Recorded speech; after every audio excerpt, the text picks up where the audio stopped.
Hi everyone, my name is CJ. Welcome to another episode of CJ Here Talks in the Car. I'm happy you're here. Now let's get started with the conversation. Okay, so for today's topic, we are going to be talking about reducing manipulation. So for a lot of us as naturals, if there is a struggle with our hair growing or flourishing, or in a previous episode I talked about breakage, another thing to consider is the amount of times that we're in our hair. And if it is a lot, it may be one of the factors that's affecting your hair from growing or flourishing.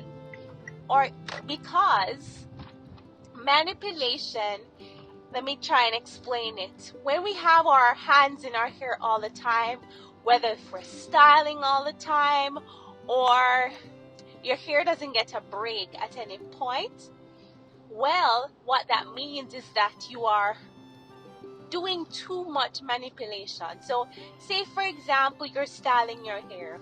Every time you style your hair, you take out your hair is in a style, you take it out, and you're going to be detangling it to put it in another style, right? Now, if that span of time between the first style and the second style is pretty close, it's really a lot of pressure on your hair. And so understand that your hair in and of itself is pretty fragile.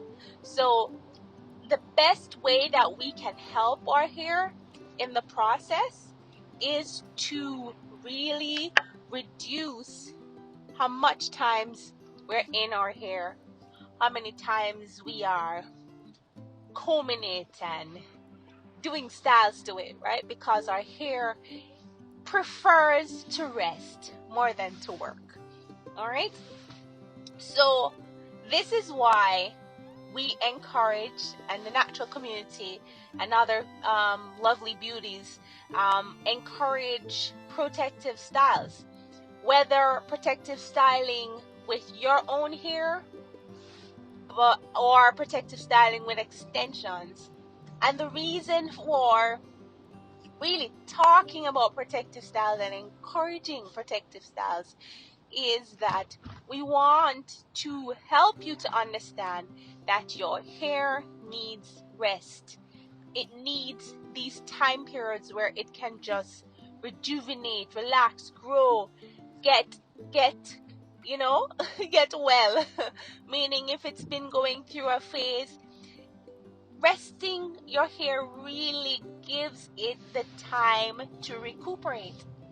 But if we don't give our hair the chance to, we're not going to get to see the results. So if you're always detangling, you're breaking your hair, and you have to be doing so much to your hair cannot manage that much, how would I say, attention in that way. And it's just pressure, consistent pressure. If you're always putting up your hair in a sleek bun, always doing tight styles, tension, pressure consistently, your hair won't produce the results that you desire, right? And in an earlier episode, I talked about if you really care about your crown and care about the gift that you have with your crown and how special it is, it changes your perspective, and that's why I encourage just speaking life and helping to change your mindset about maybe things that you just didn't even know that exist. But the truth is, our hair deserves our care, and hair love is self-love. When we take care of our hair, we're taking care of ourselves. It's a part of us. It's not something over there. It's on us. It's a part of who we are. It's our hair, our own hair, and we have to take care of it. And reducing consistent manipulation is one of the key things. And I talk about a lot of key things, but I know that you just need to leave your hair be. A lot of times, just relax. and just let it, you style it, you do your protective styles, and you have some amazing and awesome protective styles that are out there that you can do, and still take care of your hair in the process. And I talked about that in a previous episode, right? And if you have your hair out and your hair is natural and you do styles on your own hair, you still have to do styles, protective styles, that you can rest your hair and you can still take care of it, but you won't be having to trouble it all the time. I give you an example. People who have locks, if you notice how their hair grows quickly, and that's because they're really not troubling it. When you do a lock and the lock is formed and created, the only thing that happens during the process, and that's dependent on where you are, is how you do your twist as it grows. People go and they go at a certain point and they do wash, style, retwist, but after that, other than that, they leave it alone. There are people who, are really a little bit less, a little bit more casual when it comes to styling, so they won't be doing a lot of retwisting with their locks. But you can just see how much their hair grows, and it is because they are not troubling it. Now, I'm not saying that you should lock, right? And I love locks, so I haven't transitioned to that. I don't know if I will, but locks are great.